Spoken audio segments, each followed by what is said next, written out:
warahmatullahi wabarakatuh. Selamat pagi dan salam sejahtera untuk kita semuanya. Perkenalkan, nama saya Niko Medis Andana. Saya Kirana Anindita. Saya Malik Akbar Wibisono. Dan kami dari Asisten Laboratorium Produksi Ternak Potong dan Perah, Divisi Ternak Perah. Di sini kami akan menjelaskan mengenai anatomi ambing, Biosintesis susu, dan uji kualitas susu. Selamat menyaksikan. Halo semuanya, perkenalkan nama aku Nadira. Kali ini kita akan membahas tentang anatomi ambing. Tujuan dari praktikum ini adalah kalian dapat mengetahui dan memahami anatomi ambing, mengerti cara kerja anatomi ambing, dan dapat menyebutkan bagian-bagian ambing beserta fungsinya. Untuk materi kali ini, anatomi ambing itu dibagi menjadi dua bagian, yaitu bagian eksterior dan bagian interior. Kita mulai dari eksterior dulu ya.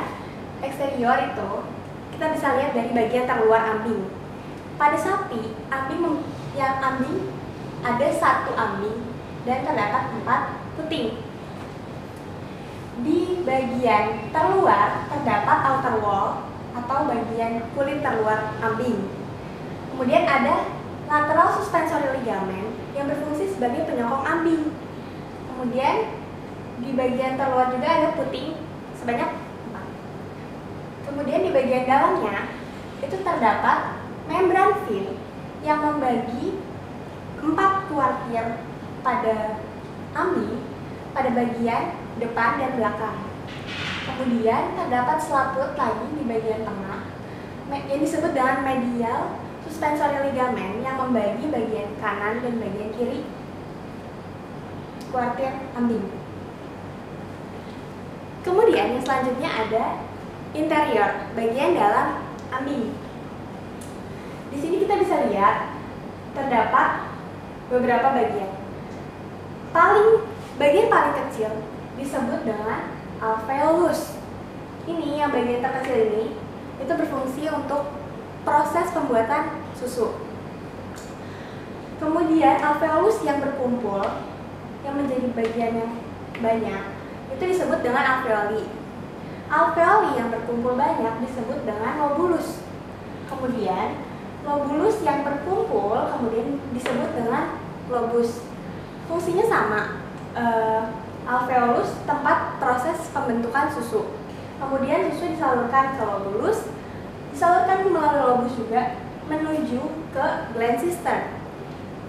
Di bagian sini itu adalah gland cistern berfungsi sebagai penampung susu sementara. Kemudian di bagian selanjutnya masuk ke bagian puting. Di bagian puting, bagian terdalam puting disebut dengan teat cistern. Di bagian ini ya. Nah, di bagian terluarnya terdapat disebut dengan teat meatus. Pada ujung puting terdapat lubang, itu disebut dengan strik kanal yang berfungsi untuk pengeluaran susu.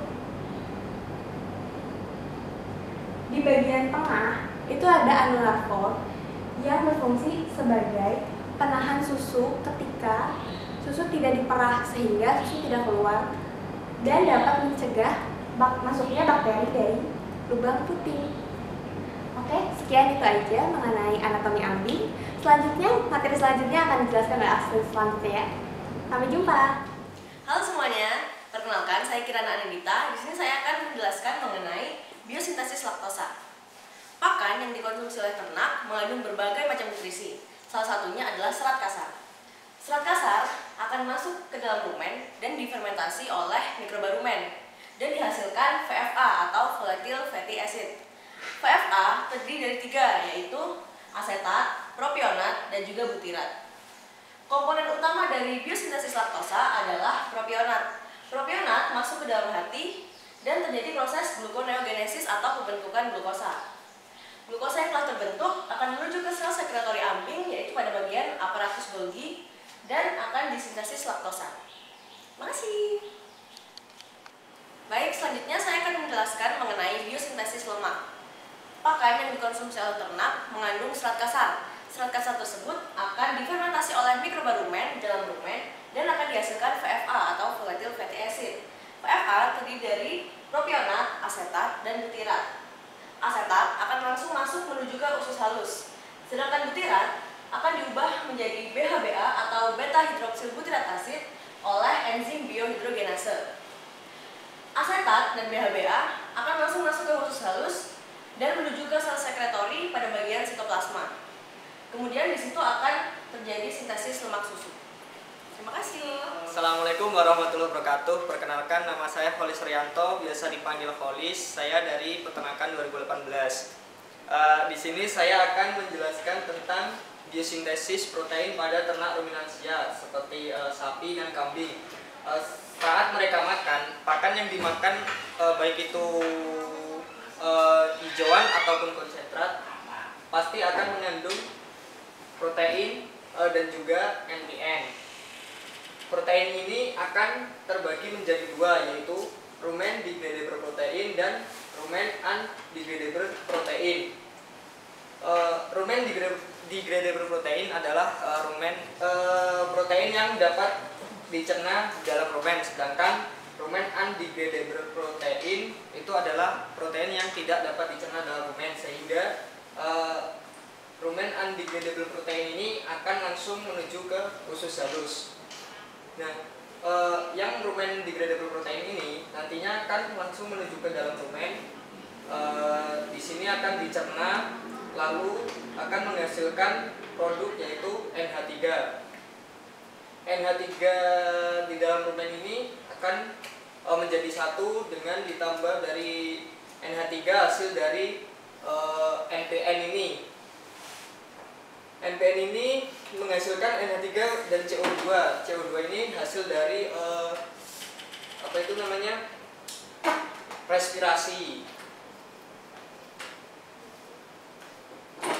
Nah, nantinya NH3 ini akan menjadi makanan bagi mikroba-mikroba yang ada di dalam rumen untuk bisa bertahan hidup. Nah, mikroba yang masa hidupnya sudah habis nantinya akan menjadi jasad-jasad training, yang mana jasad-jasad training tersebut nantinya akan menjadi bahan utama untuk pembuatan protein susu. Setelah menjadi jasad-jasad training, nantinya protein dari mikroba tersebut akan menuju ke usus halus bersama dengan rumen undegradable protein tadi. Di dalam usus halus akan dicerna dan akan menghasilkan asam amino. Nah, asam amino ini akan disalurkan ke sel sekretori melalui pembuluh darah. Di dalam sel sekretori ambing ini nantinya akan terjadi 3 tahap, yaitu replikasi, transkripsi, dan translasi, lalu akan menghasilkan produk akhir yaitu protein susu. Sekian penjelasan dari saya, terima kasih. Assalamualaikum warahmatullahi wabarakatuh.